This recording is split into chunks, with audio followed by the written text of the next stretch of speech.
মা, তুমি ঠিকই বলো। তুই ঠিক করেছিস মা। তোর ওই খান্ডাসে শাশুড়ির কাছ থেকে তো দূরে আছিস।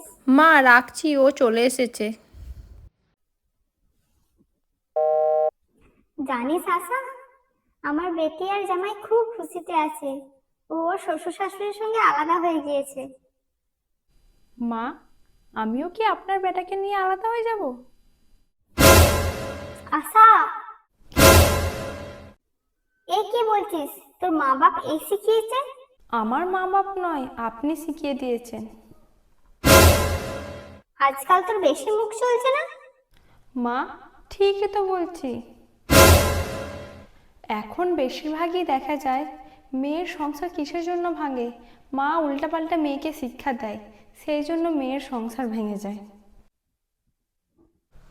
মা তার বেটিকে শেখানো দরকার মা বাপকে যেভাবে খেয়াল রাখছে সেইভাবে যেন শ্বশুর শাশুড়িকেও খেয়াল রাখে।